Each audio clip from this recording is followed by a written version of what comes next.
Professor Khan, thank you very much for being our guest speaker today for Race and the Law. It's my pleasure, great honor to speak to you. Well, on the very first day of class, I asked the students to do a particular exercise. I asked each of them to come up with 3 words or phrases that describe themselves. And I really require one of those words or phrases to speak to their self-identification as racially or ethnically. So I'm going to start out by asking you, what 3 words or phrases would you use to describe yourself, one of them being a racial or ethnic description? Well, I think ethnically, I am from Pakistan, so South Asian, Pakistani, that would describe it. I think there are other people who describe all people from South Asia as Indians, but I think I prefer that I'm a Pakistani. Okay, so Pakistani. Yes, and I think also, now that I've lived here most of my life, so I feel I am a Kansan. Really, I do. Because I've never lived anywhere else this long, in Pakistan or in New York, or this is in Topeka. I've lived 33 years. That's the most. Yeah. So I think I would say I'm a Kansan. And third, of course, I think I take my religion seriously. So I would say I'm a Muslim. Okay. All right. So these are the 3 things. All right. Well, thank you for that. Yeah. So we talked in class about some of the history of Muslims coming to America, and we learned that, the students learned that about 20% of the slaves, people who came as slaves from West Africa, were Muslims. Right. And that most of those Muslims were literate and were more educated. Were well versed in the Quran as well. Yes. Many of them were more educated than the slave owners, Right. and that made them a threat. Right. So can you start to fill that out for us and give us a little bit of a historical perspective on Muslims in America? Right. I think that a lot of people, the social commentary tends to throw Muslims into one bucket. Yeah. And that's not really true. First of all, there are Muslims of different faiths, Right.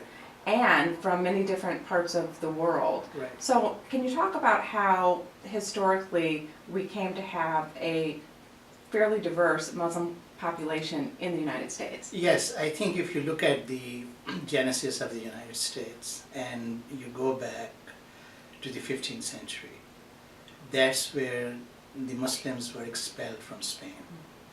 Now, Muslims ruled Spain for 700 years, from 711 to 14 something. And so when Columbus was coming to this part of the world, they were just getting out of the Islamic rule in Spain. So I think the memories of Islam were very strong with the people who were coming to this part.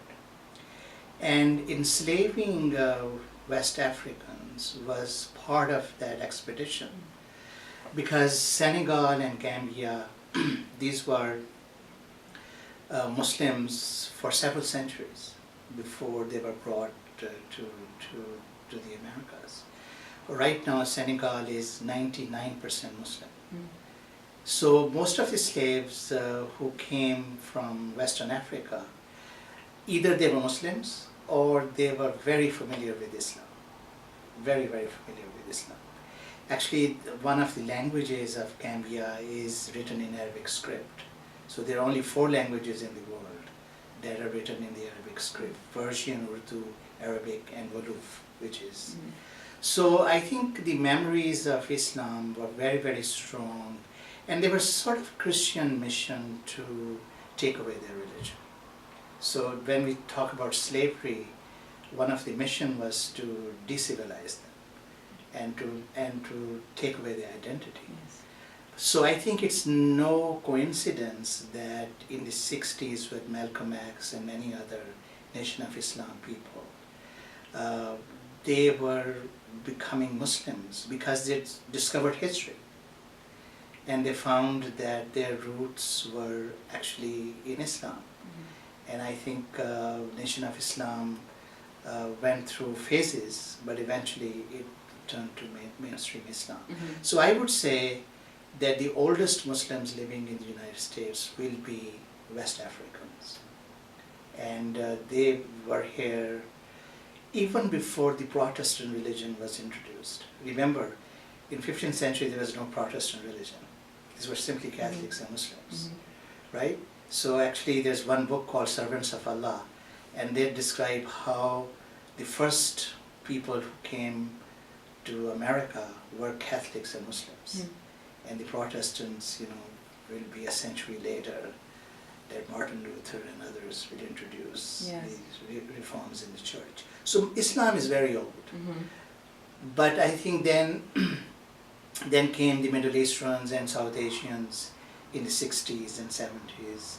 So right now we have this mixture of African Americans, about 50% of Muslims, and the other 50 in America. In America, and the other 50 are immigrants from South Asia and Middle East. And so, as we've heard, Muslims have been in the United States for a very long time. But there's been a shift, and I think it's fair to say that after September 11th, 2001, we saw a big shift in the attitudes toward Muslims, including a number of hate crimes against Muslims or people who were perceived to be Muslim. What do you think is, first of all, I want you to maybe speak to that shift, and then to what do you think is needed, either legally or from a policy perspective, to address some of the attitudes and crimes that we've seen against Muslims. And I'm not even getting to what's happening currently, Right. but just even in the last couple of decades. Yeah, I think 9/11 was a great event in the US history. And part of the reason is that it was a momentous attack, dramatic, and done by Muslims. So I think I was here at Washburn when that happened. And the reaction is totally understandable, that how a people who have been attacked this dramatically, they would react to the attackers and to the ideology of attackers. And I think since 9/11, Islam has been introduced to America in two ways. I think in a serious way, because people are interested in knowing what Islam is, even though they had heard about Islam, but they thought it was like an Eastern religion rather than a Middle Eastern religion. And they equated Islam with Hinduism and all that. But then they found that Islam and Christianity and Judaism, they all are Middle Eastern religions, and they build on each other. And also I think in addition to that, the proliferation of mosques in America, that is also happening in the last 20, 30 years.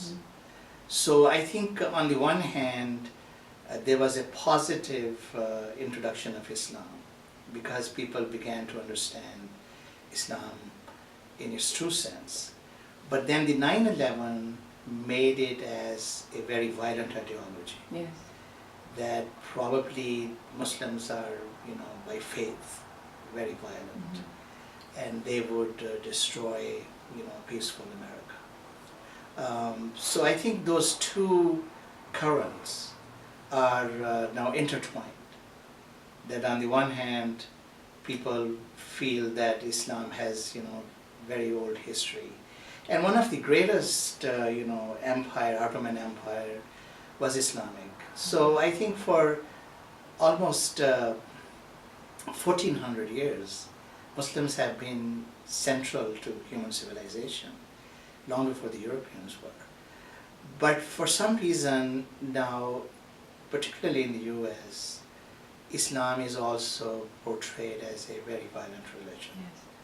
And I think that image of Islam after 9/11, and then other terrorist attacks. Mhm. I don't think it's going to go away, anytime soon. Well, how do you disengage that image of violence and Islam? Because you've written about this. I mean, how do you go how do you disengage that so that, or is there a way to disengage that so people are not necessarily associating Islam with violence? Because we've heard many people say the faith that the terrorists are claiming, that's not my faith. Yeah. Other people who adhere to Islam, that's not my faith. Yeah. So are there two sects of it? Is it kind of like fundamentalist Christians versus very progressive Christians, and there are two extremes? Or is that something different than Islam? I think I've asked a couple of questions there. Yeah. No, I think they are related. I think you have to understand that Islam is not a pacifist religion. Okay. That's very clear. It's a peaceful religion. If there is no threat to Muslims, Islam is a peaceful religion. But when there is a threat to Muslims, then Islam, of all the religions, actually mandates fighting. It's not that fighting is permissible, it's mandatory. Hmm. And I think that's a unique feature of Islam. That if you, for example, I think if you look at the world, events, that where is this so-called Islamic militancy taking place? Mm-hmm. It is taking place in Afghanistan. Of course, Afghanistan was invaded, there might be reasons why it was invaded, but those Afghan Muslims, they're going to fight. They fought the Soviets until the Soviets left, and they will fight Americans until the Americans leave. Because part of their fighting spirit comes from occupation, Mm-hmm. and part of their fighting spirit comes from Islam, because Islam mandates fighting if the Muslims have been occupied, invaded, or their life has been made difficult. Mm-hmm. So I think that part is so fundamental to Islamic psychology that we cannot say, well, this is only the fundamentalists who are engaging in war. I think this is Islam, that if you occupy them, they'll fight. What that sounds like is that the violence is justified if there's occupation, or if there is something that is a perceived threat Yeah. to Muslim people, then violence is justified. Well, I think that's true about the law of war in any case. I mean, if the United States is attacked, the law of war triggers. If the United States is not attacked, the law of war doesn't trigger. So the law of war is very interesting. It triggers only when there's a war.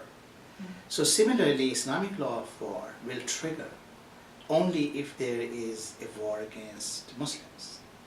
So otherwise, if there is no war, then the law of war is irrelevant and fighting is irrelevant, right? Even though some people have argued, and I think that's what I've written about, they have argued that Muslims are addicted to violence. That even if there are no grievances, they will find grievances to fight. I think that I find most objectionable. Mm-hmm. I think that's not true. But if there are legitimate grievances, whether they are in Afghanistan or Iraq or even Palestine or Chechnya or Kashmir, they're not just going to sit and say, okay, oppress us. Right. But when we're talking about war, we usually are talking about military people fighting each other. We're not necessarily talking about the intentional taking of innocent lives. Right. And I think that is one thing that a lot of people and a lot of Americans don't, or non-Muslims don't understand, is this intentional taking of innocent lives Yeah. in order to prove a point, in order to respond to this perceived threat. Yeah, I think that's very problematic part of militancy. That many militants, they don't observe the Islamic law of war, which also prohibits, by the way, attacking civilians. I mean, there's an elaborate Islamic law of war, which is very similar to Geneva Conventions. And that's why you'll find that almost all Islamic countries, they are parties to the four Geneva Conventions, because that fits very well with Islamic law of war. But when you privatize war, like it has been through militancy, then I think some of these people are not going to observe the laws of war, and they will commit excesses. And their justification is, well, you're killing our civilians, so unless we kill yours, you won't understand what it means. So they become revengeful, and I think a lot of Muslims don't agree with them, that even if, you know, the enemy attacks civilians, you are restricted from revenge of that kind. But I think it's happening, and that's the objectionable part. Yeah, and so this is the million-dollar question. But so, what is the answer? What can something be done on our side? Can something be done through laws or through policy to try to arrest the violence, arrest to stop the perceived threat, and to arrest the violence that we've seen over these years? I don't think so. I think I'm very pessimistic about it. I think until the basic problems are solved, for example, in Afghanistan, until the occupation is reversed and the foreign forces leave, until that point, I think the local people will continue to fight. So similarly, I think ISIS in Iraq and in Syria, I don't think they're going to go away easily until peace is brought to Syria and Iraq. So I think that's part of Islamic militancy, that it's very difficult to kill it by force. It's impossible, because they'll keep regenerating soldiers. So I don't think that they can be easily convinced that they should stop committing, you know, these violations of law of war. Yeah. So I don't think the United States can do anything to persuade the militants to give up their excesses. But I think the problems can be solved. It seems like the destabilization of Libya and Syria and Iraq, I mean, that really generated a lot of terrorism and a lot of nasty groups who don't care anymore. Yeah. So would that then require I see that as a two sides of a coin. If the United States then works to try to stabilize those countries, then we are in those countries, that could still be a perceived threat. If the United States completely pulls out of that, which appears to maybe be the direction that we may be going in a Trump administration, I'm not sure that leads to the stabilization of those countries. Yeah, and I think there's also a lot of conflict within the Muslim world. I mean, there are 1.7 billion Muslims. There are 56 countries which are Muslim majority countries, 56. And only 22 are in the Middle East. So we have in Africa, we have in Asia, we have in Central Asia. So, and maybe a couple here in Latin America. So I think they're not one people. And they think very, very different. For example, UAE and Qatar and Saudi Arabia, they think very differently than, you know, Egypt and Morocco and others. So it seems like there is no one solution. and United States simply does not have the resources to make it, make it happen in the entire Muslim world. I think Russia and China and other regional countries, they also have a big role to play in stabilizing some of the hard points. Yeah. Well, let's talk about what's happening right now with the Trump administration and the most recent executive order that bans travel from 7 Muslim countries. Right. What are your thoughts on the executive order and the legality of it? The Yeah. legality of it. Well, I think on legality, I mean, I'm not an expert in either of the areas relevant to the executive order.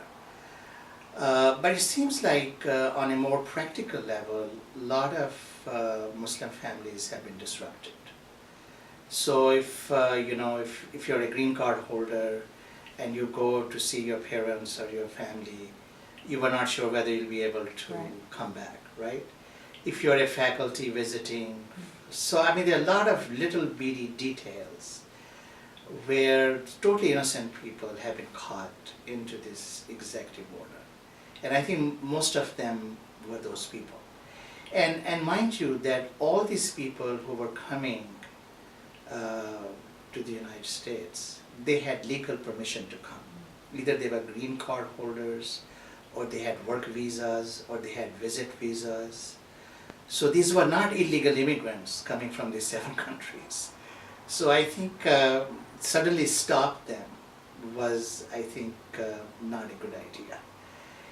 But on the other hand, it seems like there are a lot of Muslim countries. I was very surprised that there are no protests in Muslim countries. I think there are protests in the United States. Mm-hmm.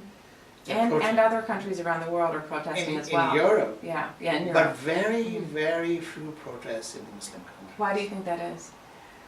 I think that's, I'm not sure why, but I think I can only speculate. Number one, I think most Muslims, they know and accept that they don't have a right to go to America. Now, please understand that there are millions of refugees from Iraq and Syria and Afghanistan who are in the neighboring Muslim countries. For example, in Jordan, there are a lot of Iraqis and Syrians. In Pakistan and Iran, there were a lot of Afghans, in millions. This morning I was reading that the greatest refugee camp actually is in Kenya. And so they can come, and if there's a refugee... No, these are Somalis. Oh, yes. These are Somalis. Right, but they wouldn't be restricted from this executive order, is what I'm saying. These are refugees who have been, who have gone to Kenya. Oh, and they're not trying to come to the United States. They're not trying to come to the United States. Yes, okay. They're not trying to. Okay. Actually, most refugees, I don't think they want to come to the United States. So there's this totally misperception that all these people, they want to come to the United States. I think some probably would prefer to come to the United States. Most of them probably would want to be where they are and go back to their homes. I mean, it's not easy to just leave your country and go to some foreign country where you're not welcome. Yes. You know? So I think this whole, and so there are no protests in Muslim countries. Part of the reason is they think that they have no right to go to America. Even though the Americans think that they have a right to come here because they are refugees. But they think they have no right to go to America, only if America accepts them. And number two, I think most Muslims are now reviewing whether they should go to America at all, even for studies or work or visit, because I know I have a lot of connection with Pakistan, my entire family is there. And my nephews and nieces, none of them ever thinks of coming to the US. Because? Because they think that their country is fine.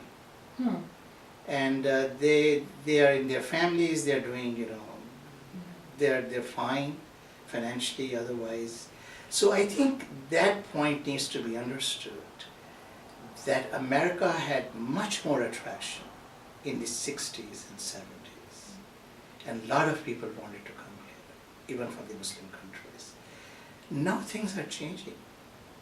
Even though some would still want to come to the United States, but that craze of coming to the United States, I think is over. You think it's over? It's over. Yeah. For all kinds of reasons. First of all, those countries are doing fine. The economics are fine.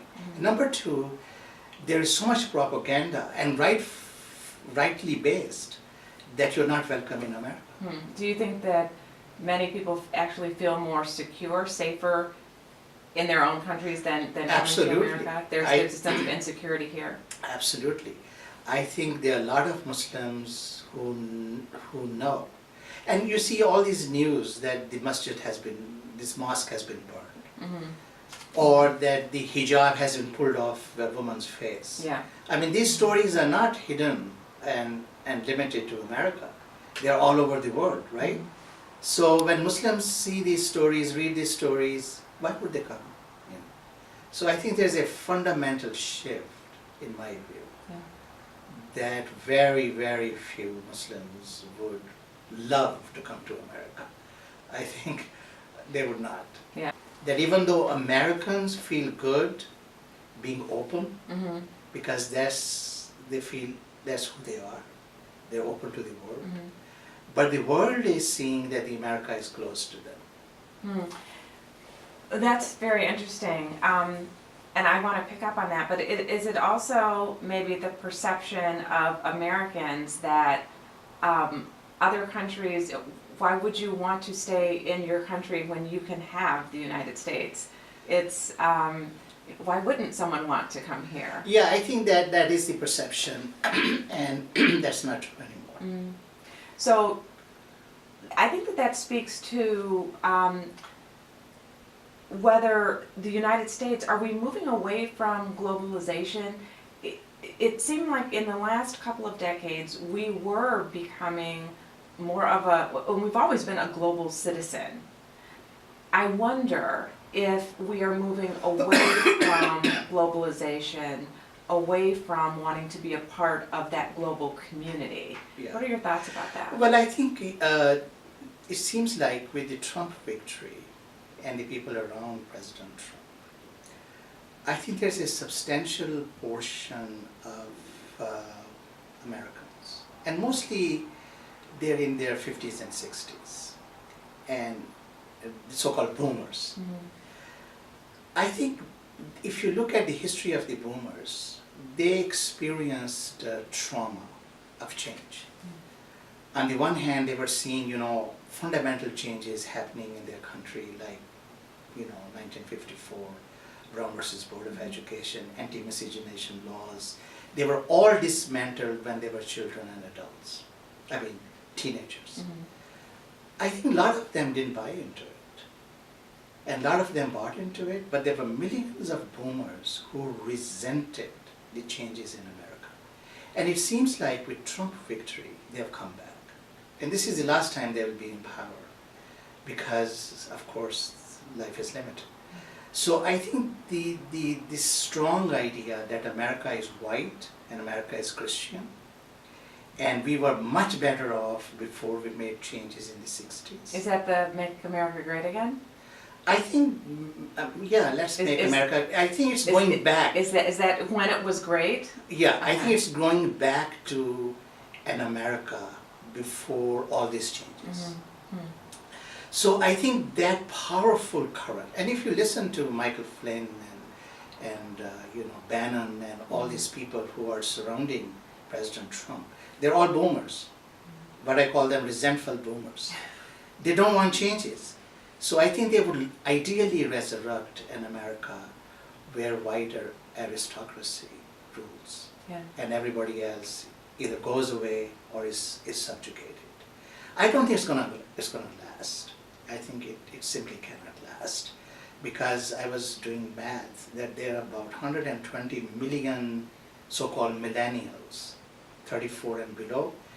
They don't share this view of America, because they are raised in diversity, and they are raised with internet and Facebook. They are global children.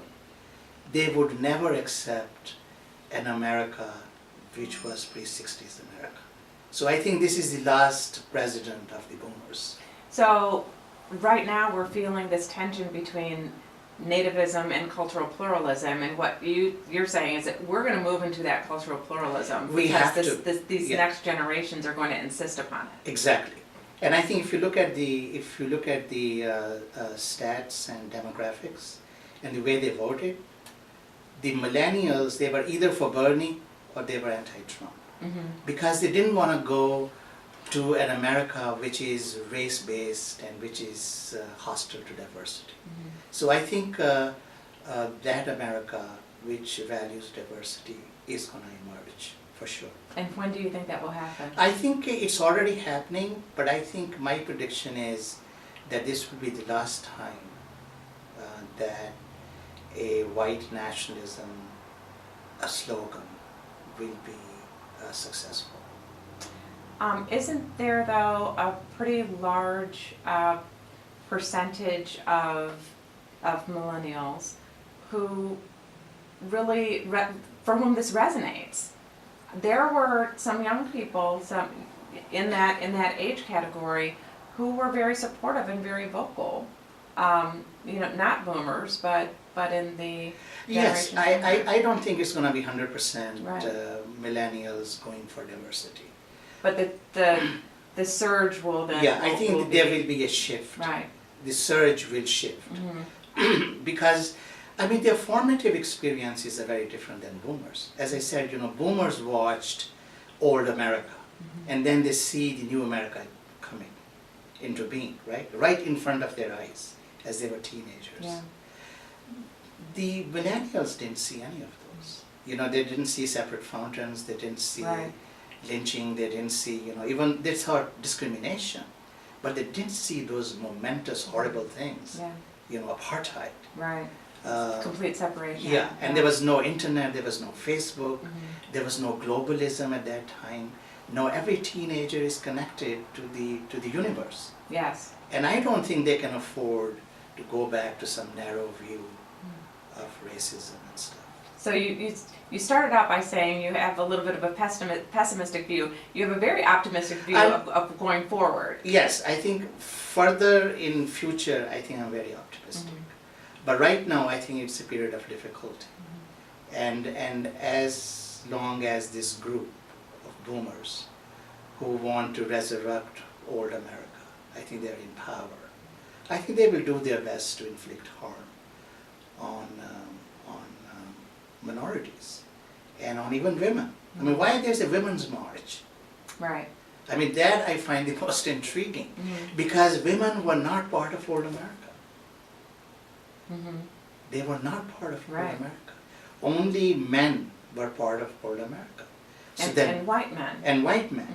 So then women, they have a legitimate reason to challenge this ideology. So you've been here in Kansas for 33 years. Right. Talk about your reception to Topeka, Kansas 33 years ago, and your experience as a Pakistani Muslim coming to Kansas, and how has that changed? How has your reception changed? How has your life changed in those 33 years here? Right. I think I must say that I had a very good life. And I have nothing to report in terms of,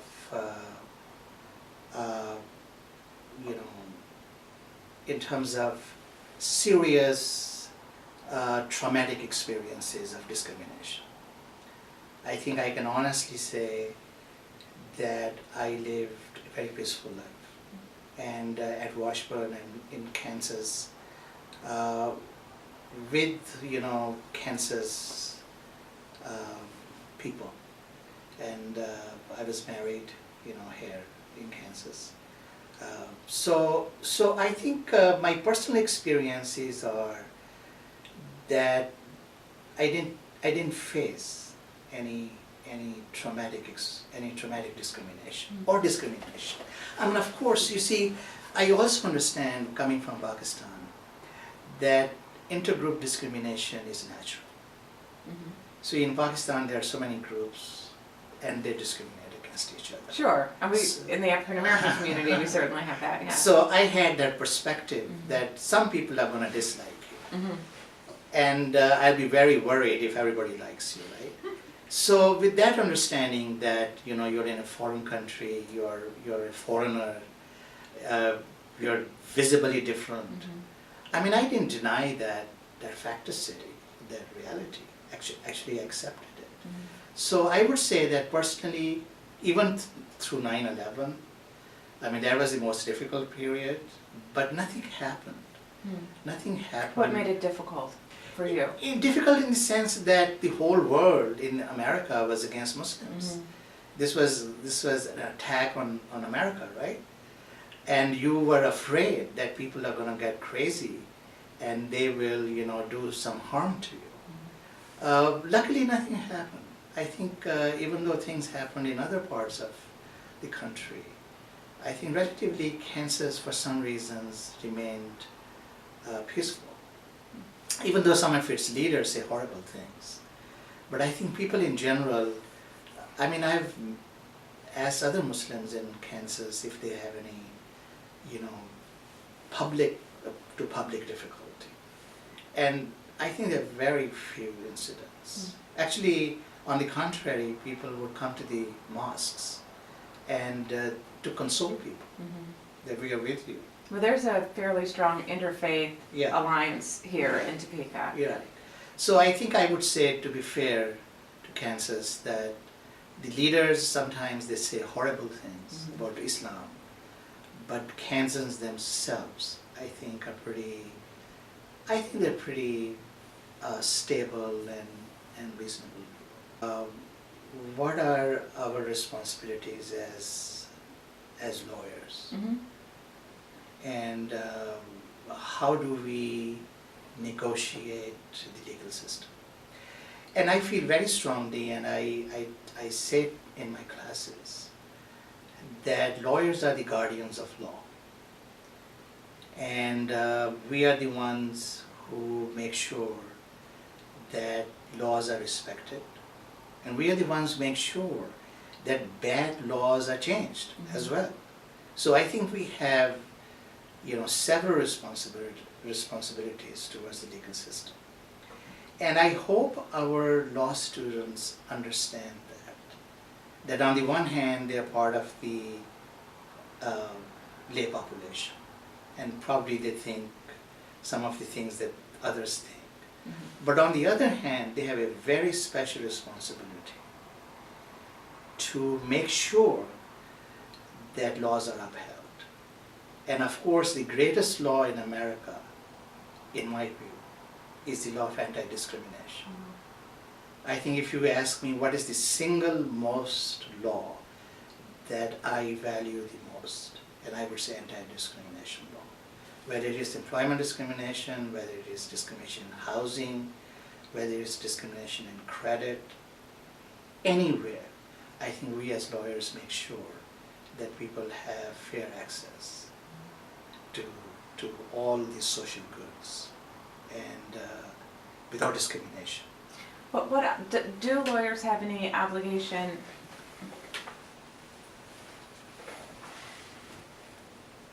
What about civil disobedience? Yeah.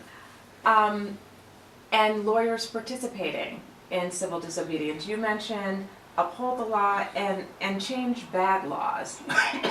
And so there are a number of ways that we go about changing bad laws. And as lawyers, we have an opportunity to participate in the legal system to do that. Right. As citizens, we also can choose civil disobedience. Yeah. What are your thoughts on that? Well, I think as lawyers we are most effective when we bring change through law. I think civil disobedience has its place, both philosophically and practically. And probably lawyers have been part of civil disobedience. But I also think that that is not our strongest weapon. I think our strongest weapon is actually to use legal skills, which we are which we have accumulated over the years, right? And we are trained in those. So I think I would personally argue that a lawyer should use legal skills and legal methods and legal venues in order to bring change. And if people are, engaging in civil disobedience, maybe we can protect them through the legal system. But I don't think I would personally argue that lawyers themselves should begin to, engage in civil disobedience. I don't feel very comfortable with that because that's not the best use of our legal skills. Many lawyers have been throughout the from the time the executive order has been issued to date. Many lawyers have been volunteering their services to help refugees, and I don't know if you've heard that clinical programs have been very involved all across the country in helping to protect the rights of the refugees and people coming into the country, people who have a right to be in the country coming into the country. Right. So that obviously is one example. I think that's the way I want it. I mean, I was so pleased that there were hundreds of lawyers sitting in McDonald's at JFK, waiting for people to come and ask for assistance. I mean, I was very impressed with that. And these were a lot of women, over there, volunteering services. A lot of women of color, a lot of Muslim women in hijab, and men, of course, of all vintages. So I think that is what I want from lawyers. That when they are needed, they are there. They show up. They show up and they volunteer, and they are ready to help. I think they can do a much better job, talking to the customs officer and say, why my client is there sitting for the last 5 hours? What are you doing with him? That's much more powerful than, engaging in just protest and slogans. Very good. Yeah. Thank you very much for Thank you joining very us. much.